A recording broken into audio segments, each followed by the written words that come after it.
Welcome, everyone, to this week's edition of the Commercial Real Estate 101 Meetup Group. For those of you guys who are tuning in for the first time, we've actually created this group back in mid-2020 to try to essentially become the go-to resource for all commercial real estate topics. We've been running this every other week. We've invited speakers to talk about a variety of different topics pertaining to commercial real estate. And today we have a good friend of mine locally, also business partner in a venture we're doing. But he is also the CEO of Premise Construction, general contracting and construction company here locally to Louisville, Kentucky. And so today we wanted to talk about a subject that I think is very pertinent. It's going to be pertinent in the future as well. It's restaurant build-outs. He has quite a bit of experience in that space. And I also worked with franchises, especially in the QSR space. And so these are type of topics that come up on a regular basis. And we figured this would be a probably good opportunity for, whether you're a business owner yourself that is looking to do a build out, or you're a broker that represents retail tenants that potentially would require a build out, or if you're an investor and you're looking to acquire a property to, potentially have, restaurant tenants on site. This will be a valuable discussion. But first off, Jeff, welcome. Good to see you again. Thanks. Good seeing you. Thanks for having me on. Absolutely. Yeah. Jeff and I do another podcast called the Commercial Real Estate Academy. So I talk to Jeff pretty much all the time. So yeah, we can't get rid of you. I'm just kidding. Yeah. No. But one thing I'd like you to do, we typically like to do is to learn a little bit more about the person that we're interviewing. And so I know some people may already know who you are, but having some context there would be great. Sure. Hey, I'm glad that everyone can come out and take the time to listen. I'm Jeff. Just like Raphael said, owner of Premise Construction.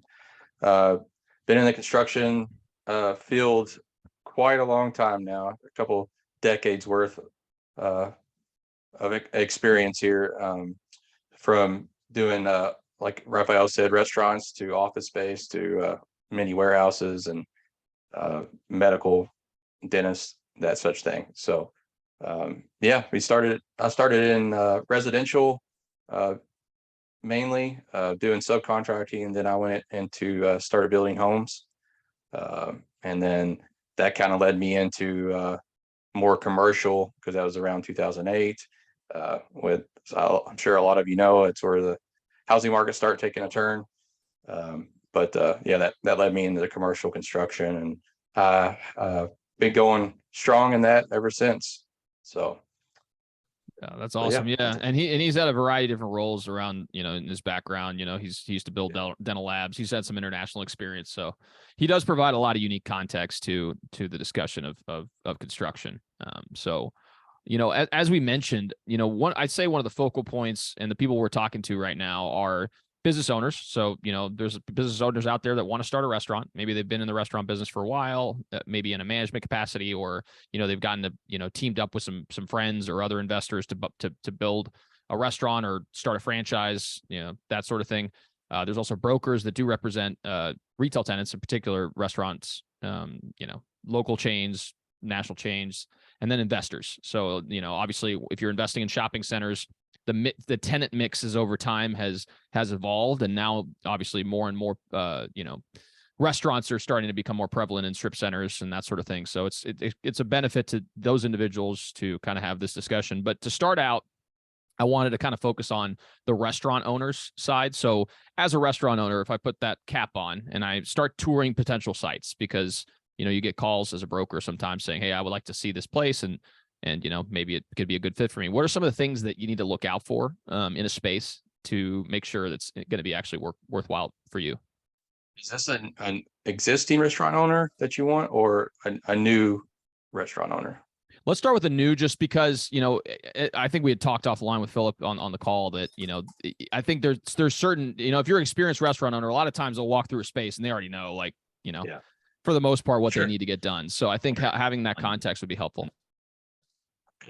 So a new restaurant owner, I can't stress this enough: planning up front. You're going to have to know as much knowledge, with any architect, any contractor that you select. And it's a variety of things. You're looking at your type of all your equipment that you might need in your kitchen, your bar, your point of sale equipment, from security. And then it goes into, you'll need all the knowledge of ADA compliances, health and safety. But when you're looking And if you put all that as a whole and you're looking into that, the best thing for a new restaurant owner is to look to see how much that you're looking for size of a kitchen, what you're actually going to do. And you can start basically in the back of the house. And that starts with mainly mechanicals. So do you have enough power to put a full kitchen inside this restaurant? Then are you going to have a bar area? If that's so, are you going to have enough power to do that? Plus, you need to look at water pressure in your what size lines that's coming into the building. And then see if your HVAC is large enough to now add a lot of equipment that's going to be adding heat to recirculate that. So I would start with the mechanicals, the meat of it, the back of the house. And the main point I would start to figure out is, okay, what kind of kitchen do I want? Am I doing a full service kitchen? Or do I just have a couple of fryers and I'm just doing like appetizers because that's the type of restaurant I want? Then once you start from that, then you can say, okay, now do we want a bar in this, or there's not going to be a bar? And then from there, you can plan out, do you have enough space for your dining area? And once you start putting into your dining area, now you got to start thinking about health, well, safety compliances with egress. Can everyone get out in case there's a fire? Can everyone get out in case there's just something that happens? Can they get out quickly, safely, to the sidewalk, to the street, from there? So you also need to look at that. If you're putting in, it's 30 people in a dining situation or less, you need at least 2 egress situations. Anything over that, to pass codes and regulations, I would say try to get 3 if there's possibility, or figure that into, okay, well, now I got to add an additional egress to keep everyone safe. Then it comes into, do I have enough space for the ADA compliances? Are they going to be able to, someone in a wheelchair or a walker, will they safely be able to come through here once this space? So it goes back to square footage. Do I have actually enough space in here? Yeah. And then also for the new one, a lot of times if you can go into a space and maybe have your architect with you, or even a contractor, they can actually give you and help you, with site selection if they're willing to do that. You might have to pay a small fee, but like I said at the very beginning, it's planning. So you may pay them a couple thousand, $3,000 to do this, but at the end, you probably are going to save 30,000. Yeah, thanks, John. And there's definitely don't forget about fire sprinklers, especially in the kitchen area. They're around the hoods. There's fire suppression as well. And then, everyone needs to be safe. So you have to point into that aspect. Sometimes you can get into a space that is what they call grandfathered in, that may have been something similar to it in the past, where they allow you to actually not have sprinklers. Unfortunately, and that's in some states. I know Kentucky is finally getting away from that, which I'm grateful for. So now they're actually putting in the correct fire suppression systems that are needed in all the areas for that. So yeah, no, I think that's great point. And you had alluded to a few of the mechanicals of the kitchen. I think one of the inhibiting factors for a lot of restaurant owners is they don't really understand the cost associated with building out a kitchen.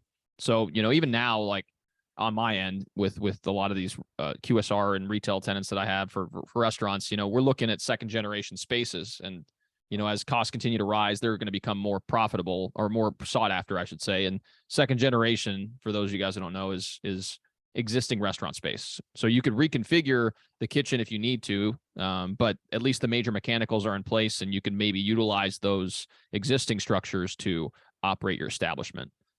But in a situation like you had mentioned, where there's a build out involved, a lot of times that's not included within, the space, and you have to build your own kitchen. And depending on if you're doing full service, or, if you're going to be frying on site, there may be certain requirements on, grease trap size, and, then you have the size of the hood, depending on how many burners you have. So if you have a bunch of burners, you're obviously going to have a wider hood.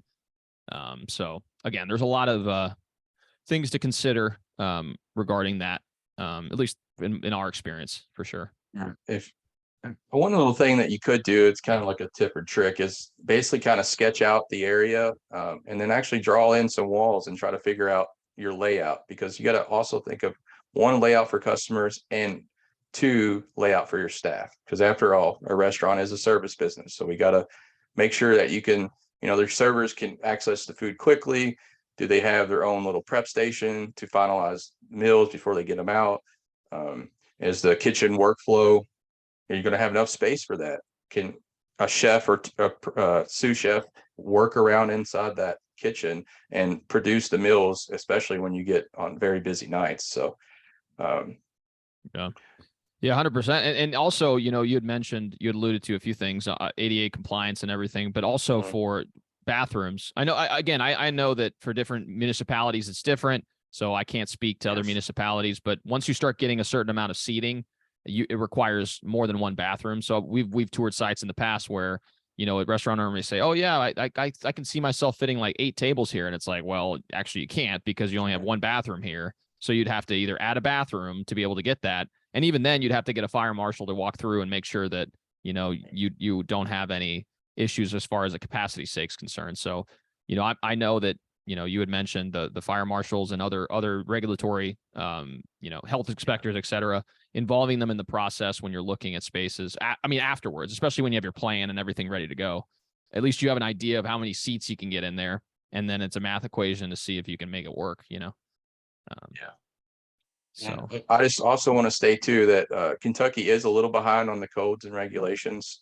So anyone listening, any other state, we are behind. I'm hoping, crossing my fingers, this end of this year, 2024, we're going to jump to that next level. I'm hoping. They've gotten away with 2022 last year. They changed quite a few of the rules and regulations and codes and increased it. So they're slowly going to the newest codes and regulations. So, but yeah, I can't. Again, new restaurant owners, planning. You need to have an idea of what you're looking for as far as your restaurant. Like, what's the plan? How's the flow going to work? So that's awesome. No, it's great insight. So let's say that you are going through the process. You've made your, you've understood, what the potential scope of work is. You identify a property that you think would be a good fit. And now you're going through the process of securing bids to get a feel for what it's going to cost you to, manifest your vision. What would you say, would you recommend when you start dealing with contractors to, determine their efficacy, or how good they could potentially be? Well, I first want to start out, back up just a little. If you plan. So this is, now you actually have blueprints for your restaurant and you're ready to go. So you can give that out. That way, once you do go through the contractor selection, they do have where they are be estimating apples for apples within this, the scope and the blueprints.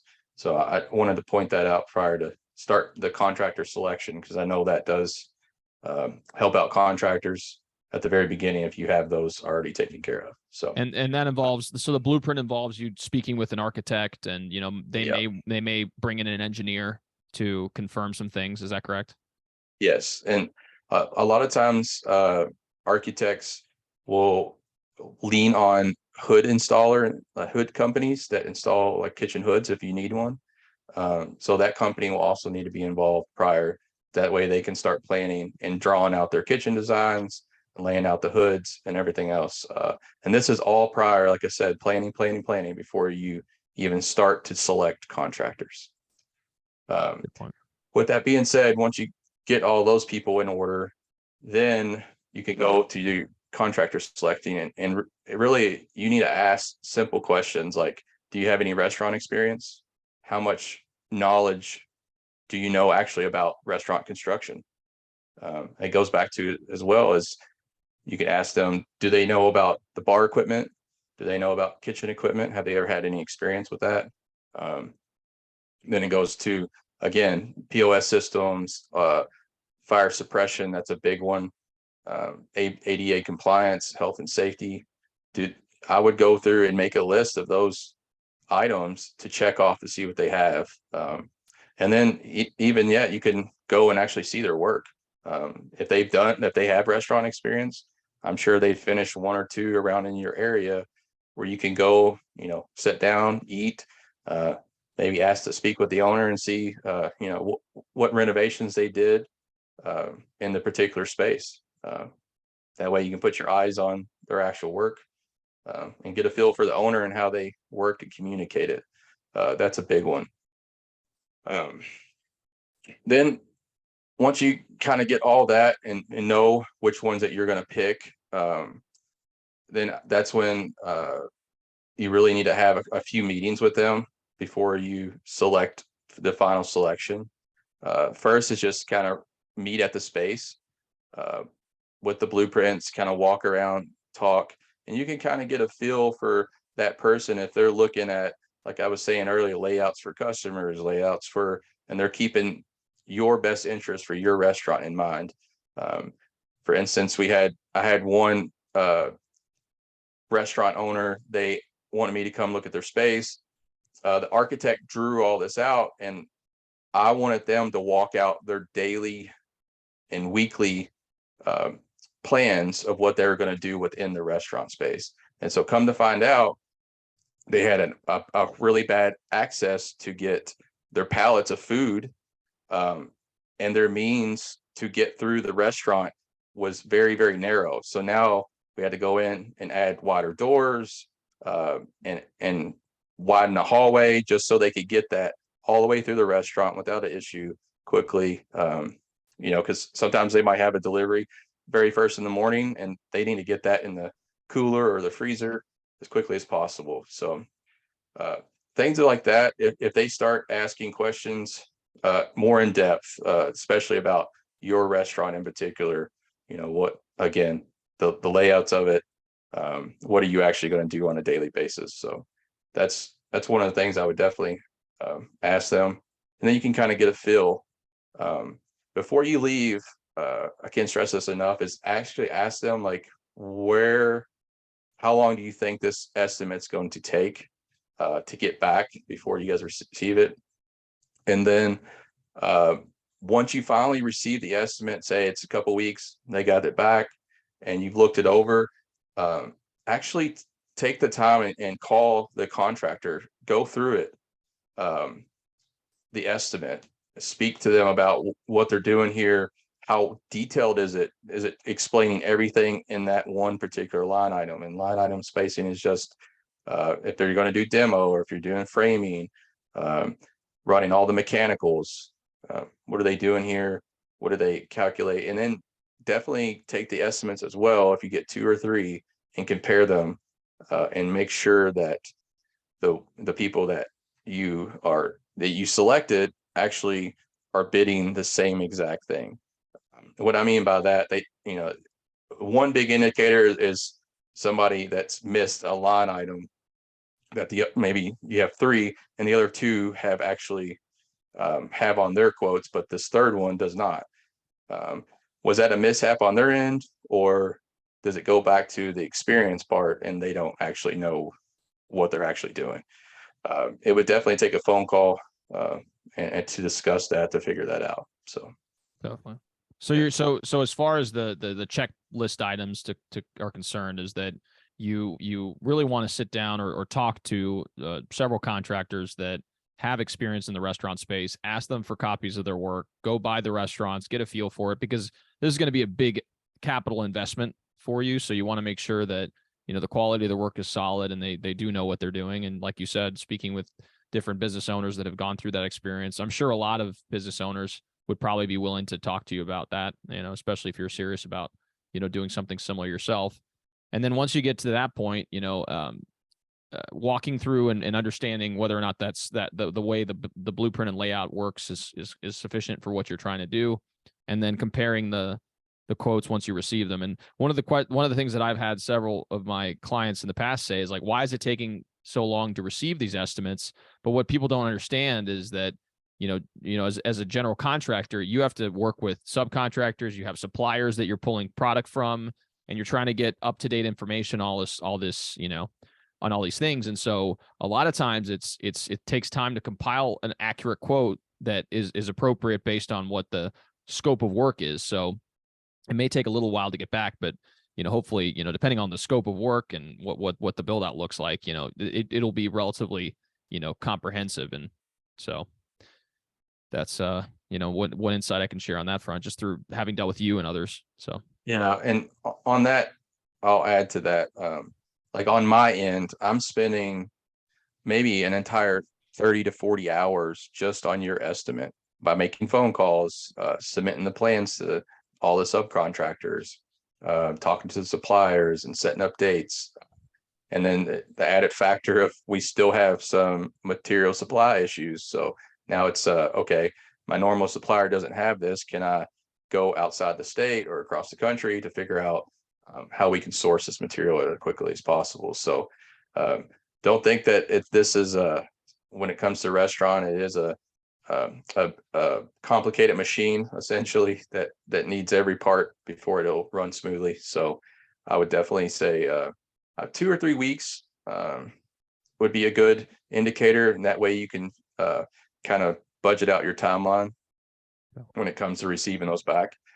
And then I would say another week to make the phone calls with the contractors. So a good month total from looking at, 4 to 6 weeks essentially, because you're going to need a couple weeks at the beginning to select your actual contractors. But hopefully that helps you out with your timeline. I know people try to put a timeline together, and some people say they can do it quicker than others, but if you space it out like that, like I said in the beginning, planning will save you so much time in the long run during your renovation.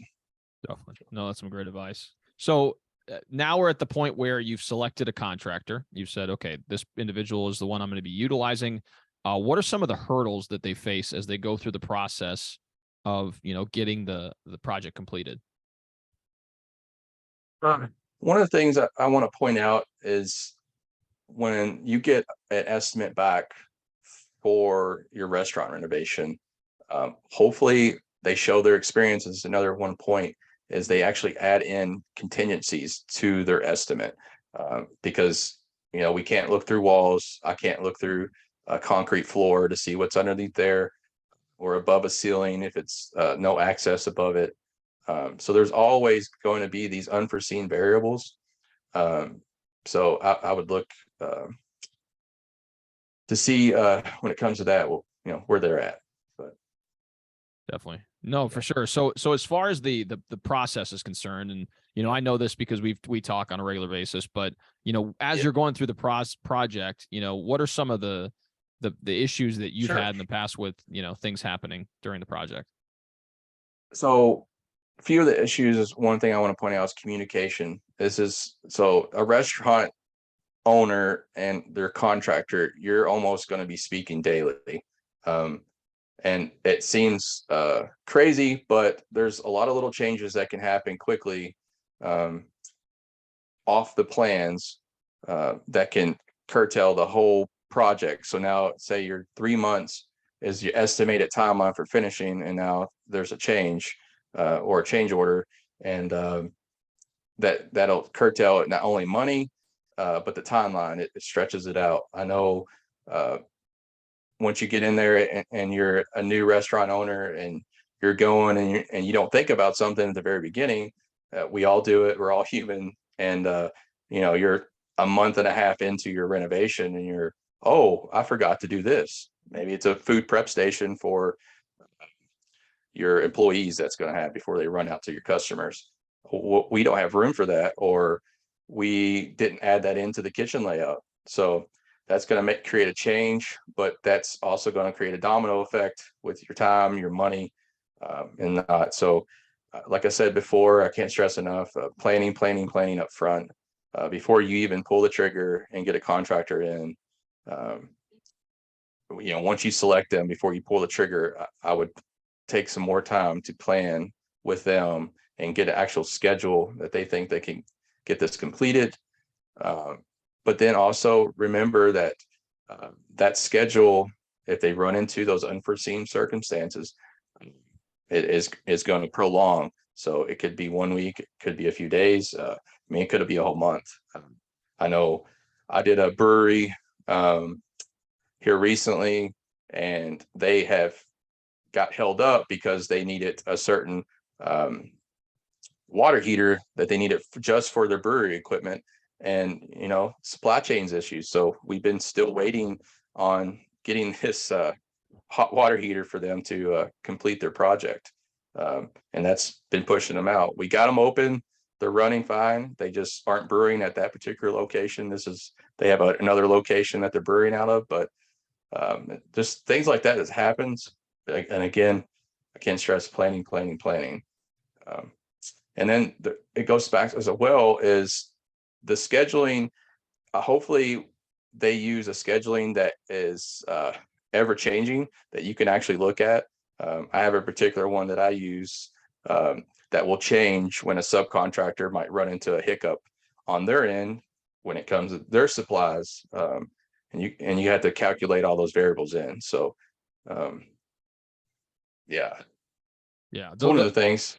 No, those are the big ones. And I'm sure that's, something like you had mentioned, even the example of a food prep station, if you don't include it within the layout, if it may seem like it would logically not be a huge deal, but if, let's say, in the kitchen, there's not enough space to include it, and now you have to move things around, that could affect, work that you've already completed, and maybe whatever you wanted to include maybe is on back order. So now you have to wait for, the material to come in before you can actually, install it. So, like you said, doing the planning up front and getting really, really clear and making sure you check all the boxes and is going to be way, way, way more important than, just kind of getting going. Right. Because I know a lot of restaurant owners get really eager. It's like, oh, I just want to open the restaurant already. And it's like, well, if it's like measure twice, cut once, right? So measure, spend the extra week or 2 or 3 or however long it takes to get extremely clear on how you are going to approach the problem, and involve professionals like architects, engineers, and contractors that have experience in restaurants,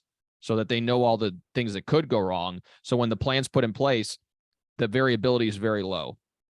So take a couple minutes so you can jump ahead an hour. Essentially, I know you have money on the line and you're waiting for that, but if you can just take the moment and realize that you're actually going to make more money, because if you plan this week out, you might save 3 weeks of time, and everybody's going to be happy. All the general contractor will be happy, all the subcontractors will be happy, because there's not a lot of changes that are being made throughout the project. So that's awesome. So one of the questions I have that kind of stems off that is, now you've gone through the project, you've been in communication with the business owner. The business owner has been, readily available to, if anything had to change or modified, you were able to get that finished. Now you've gotten most of the work done, right? You pulled permits, you've done all the work, you put up your stamp on the space. What are some of the things you need to do to get open? Obviously this may include, inspections, et cetera. Like, what are some of the things that, need to happen in order to get open? So you'll need your CO, and in order to do that, you're going to have to get the health inspector in there to walk around to see if there was anything missed. You actually need to get your fire marshal to come in there, and then your city officials, and by means of your inspectors, all the mechanicals and all that. And once you have all those boxes checked, you can then get your CO. But in my experience, once you get that CO, try to plan out a week or 2 to get all your employees in line, get running, work closely with your contractor, because there might be some hiccups in there, and that's where you can fix these in that week or 2 before you actually have your opening, so everything will run smoothly just first day as soon as it opens. I can't stress that enough, to give yourself time to don't just jump, hey, we got our CO and tomorrow we're opening, because you're going to run into a lot of headaches. I had a restaurant owner actually do that, and they had some incidences when they were running things, and I was actually in the back while the restaurant was open, and I can tell you that with hot grease going everywhere, and just the chaos of a restaurant in the back end, it wasn't a pleasant experience for anyone. The chef was mad at me. The owner was frustrated. And if they would have just taken that time again to work out those kinks prior to fully opening, that they would definitely save a lot of headache for sure. Yeah. So the dry runs are a real thing. Yeah. So yeah, that's why a lot of restaurant owners have soft openings. You know, they do the soft opening, they invite the close family and friends and whoever else, and they test the processes out. You get your staff in there, you know, you work through like a normal quote unquote rush to get an idea of who's going to be doing what, and, you know, get everyone on the line, and, you know, roll out, you know, the proposed menu that you're going to be having, and get feedback, etc., so that you can get ready for opening. And again, that extra week or 2 or 3 it takes you to get open fully, it's going to be well worth it, because again, you're trying to make a good experience. You're trying to make a good impression the first time around, especially if you're not an established restaurant, right? If you have, you know, a more established franchise and whatever else, the processes are already in place. But if you're, you know, a newer type of concept, it's one of those things where you really need to make a good first impression. So, yeah. Awesome. So yeah, and lastly, what I'll go ahead and do just on the contrary side, just before we open up to Q&A, I'll go ahead and ask. So, you know, as far as people wanting to learn more about the process or any type of resources that may be beneficial, what would you think would be an appropriate? So I have a blog on my website. If you guys have some overall questions, it's premisconstruction.com. You can go on there and read the blog about renovation costs, timelines, and yeah, there's quite a few information on there. If it's not on there, you can actually call. I don't mind answering questions from afar. Doesn't mind at all. I'd rather it work smoothly for you and get your restaurant open. And I know that you put out a good product, and yeah, it'll make me happy to make you guys happy, so you can actually, and yeah, so I can write that down. Not a problem. Yeah. And we'll include his contact information in the show notes as well.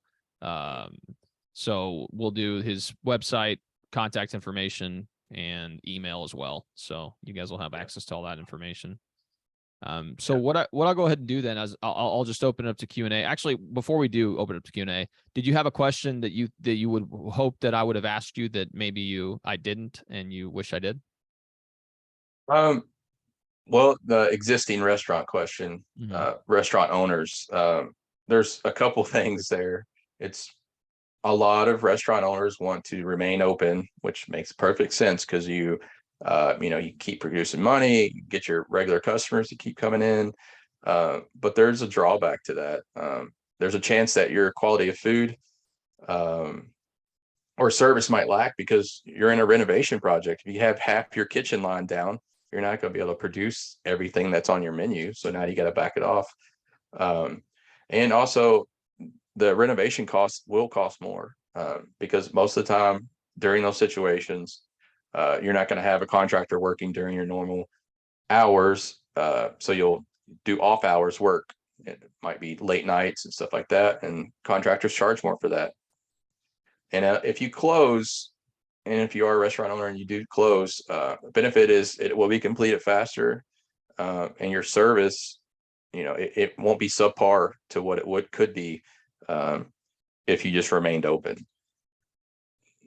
Definitely. And then a drawback, some worst issues that I see is some regular customers may go somewhere else, but if they're loyal, they're going to come back once they're open.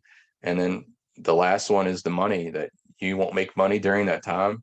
But if you look at the timelines that it will take, if you work Hellos for a shorter stint of time, you'll actually make more money in the long run at the end. And there's also phases. There's phases of work. So a contractor can maybe just remodel your kitchen, and that's possible. And that way you're only closing a couple weeks. And then maybe 3 or 4 months down the line, you want to remodel your bar area or your bar back, or you want to remodel your dining room. And you can do that in a short stint. So there's lots of options for that. I just wanted to point that out for existing restaurant owners. And also, one big thing is don't wait. If you're a restaurant owner, don't wait. to renovate your restaurant, because at that end, there's so many repairs that are needed. It's actually going to add on to your bill. The average, they say, is 5 to 7 years that you need to keep up with the times that you need to remodel your restaurant. And it could be simply as just giving it a refresh, changing wall, flooring, lighting, that thing, as simple as that. So, but yeah. Great advice. And- So what I'll go ahead and do is we'll open up to Q&A, unless you had something to say. I'm sorry, I didn't want to interrupt. No, and if you are a existing restaurant owner, your clients are your customers. And if you have regular customers, it doesn't hurt to ask them what they would like to see this restaurant transform. Someone might say they want it to stay the same, but in my opinion, and all the restaurateurs that I've worked with, that's death to your restaurant, is staying the same. And it could just be a refresh. And then also, don't forget your staff. That's very important. They might have an idea that you haven't thought of, and they've been dealing with, and they just been dealing with it because they enjoy working for you and not. But if you do a simple little add a point of sale at the middle of the restaurant where they could walk over and do that, or where they could a staff server closet that's really close to, half all the way across the restaurant in the dining room, where they can access that stuff quickly, get it to the customer, and then get back to the kitchen to grab the food. So, but yeah, functional layout, like a more improved functional layout. That's awesome. Correct. Good point. All right, so what we'll go ahead and do is we'll open up to Q&A. So if you guys are watching this on live, feel free to type away in the chat box. If you guys are on Zoom, again, feel free to type away in the chat box, and we'll go ahead and request, we'll review the questions as they come. So John says, don't forget about sprinklers and other fire protection. We kind of touched on that. You're right. It's extremely important, in particular in a restaurant. And if you're going to be utilizing grease, like frying, obviously that becomes even more of an issue, because grease fires are extremely dangerous. So, the blog. Swan asks, can you write down your blog, please? So it's www.premisconstruction.com. Is that correct? Your website? Yeah. And it's on the blog. Your blog's on the website, right? Yeah, it'll if you click the sidebar, it'll actually say blog, and it'll take you to the restaurant. Cool. Yeah, and we'll include that in the show notes too. We'll include his website. So if you guys are watching this on YouTube in the future, then obviously you can watch it. And if you are on podcast format, it'll be there as well. So Column says, another thing that is really worth keeping in mind when opening a restaurant is staffing. It is definitely harder to find solid staff now when compared to 3 years ago. Yeah, I couldn't agree more. I mean, all my restaurant clients have said the same thing. It's very hard to really staff and find reliable employees. Like, you could probably find a body, but it's harder to find, reliable employees that, really take pride in what they do. So it's unfortunate, but it's just the way we currently are operating. All right, Philip says, when building out, I was told the landlord will reimburse some of the build out costs. How does that work? That's a great question. So that is actually typically worked out before you even sign the final lease. This is what's known as a tenant improvement allowance. So usually, in order to incentivize a tenant to move into a space, sometimes the landlord will allocate a certain dollar per square foot amount towards build out costs. So just to take an example, that's simple math. So let's say that you're looking at a 5,000 square foot space. You and your agent or whoever would be able to approach the landlord and say, hey, we're willing to sign a 10-year lease at this rate, but we want you to provide us with $50 a square foot in tenant improvement allowance. What this would equate to is you multiply the $50 a square foot times the total space size. So that would be 5,000. So you essentially get $250,000 reimbursed to you once you've finished the work. So a lot of times what will happen with tenant improvement allowance is that they'll either distribute it all at the end once you submit receipts, or they'll issue draws. So once 50% of the work is complete, you provide the receipts to the landlord, they'll reimburse you for that amount, and then they'll 75%, 100%, et cetera. And it's all negotiable on how that's issued. And they'll reimburse you up to the amount of the tenant improvement allowance. So, again, this is all negotiated on the front end. I will say, if it's a very desirable area where, there's a lot of demand to be there. Again, landlord concessions may not be as strong. But then again, if if for some reason you do provide a compelling reason as to why they should sign you as a tenant, like, strong personal guarantors, long-term lease, high lease rate, you can typically, negotiate something like that on the front end.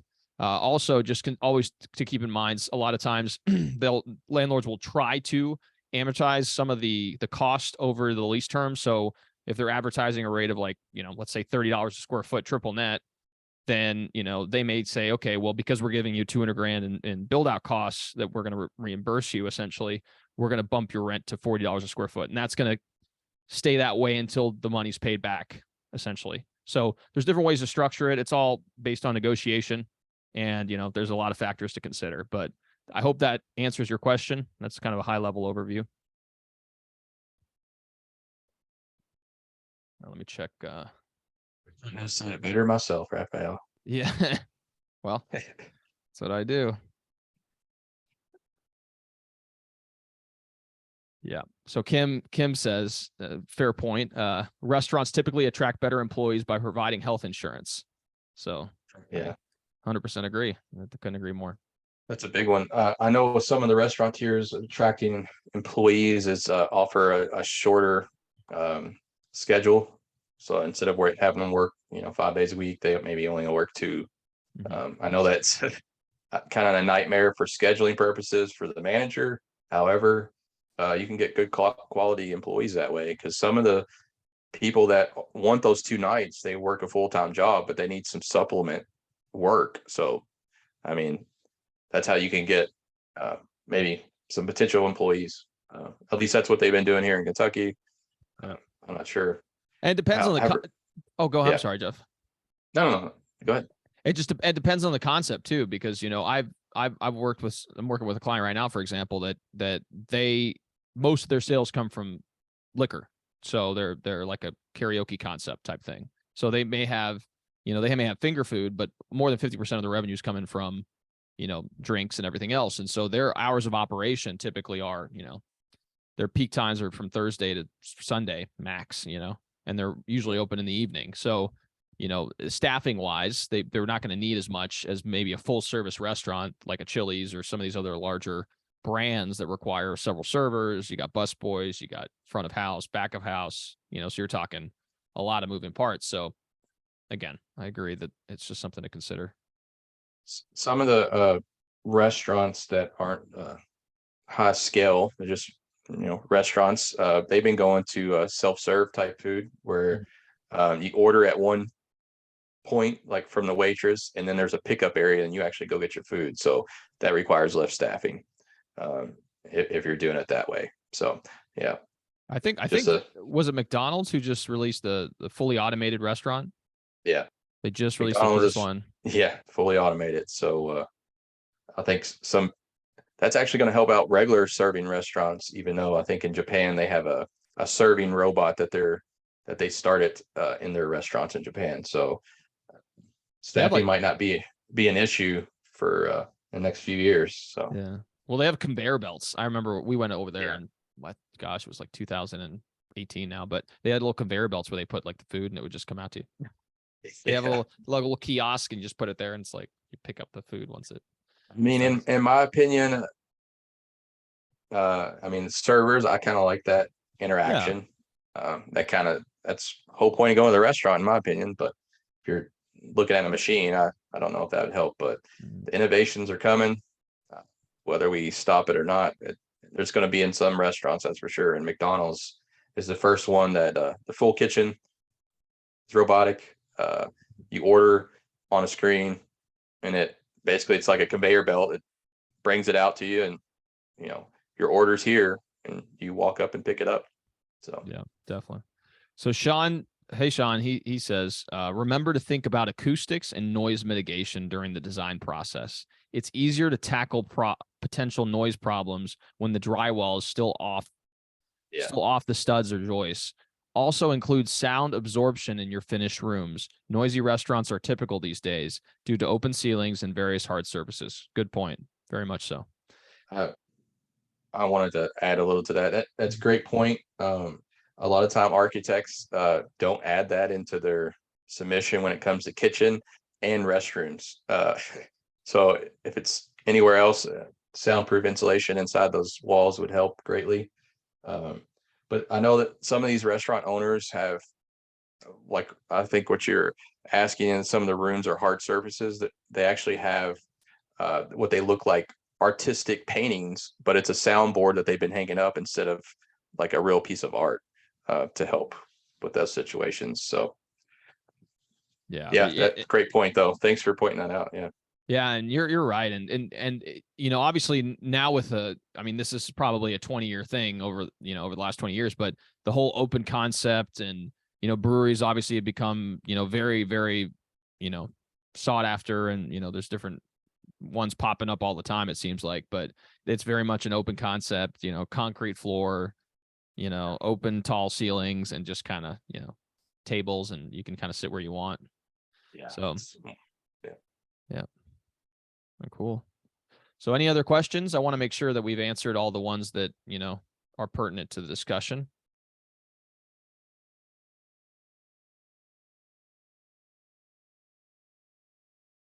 Okay.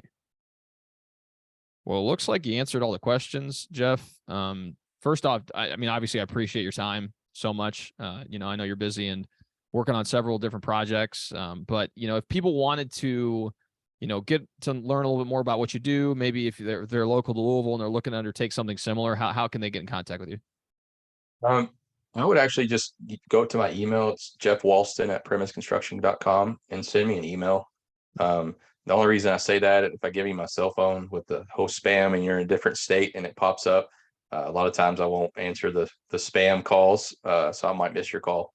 But if you tell me what you're doing, and if I could take the time, and I'll give you a call or email, whatever you prefer, back. But email would be the best course of action. That way I can see it when I can. So yeah, and I'll even say, I know obviously you mentioned people outside of our like local market, because there's certain regulations and stipulations that are not going to apply to where you are located compared to where we're located. But the cool thing is that, Jeff and I do the podcast, and we've interviewed people all across the nation. So we talk to people literally everywhere. And, if you're located in Atlanta, I'm sure we know people in Atlanta. If you're located in New York or wherever, we could probably get you in contact with the appropriate party to get your questions answered. So yeah, and that's on both edges of the sword in construction and or the commercial real estate to help out. Either way, either one of us would be more than happy to help you out. I know a lot of other contractors in other states. That's how I keep on top of my game here in Kentucky. So cool.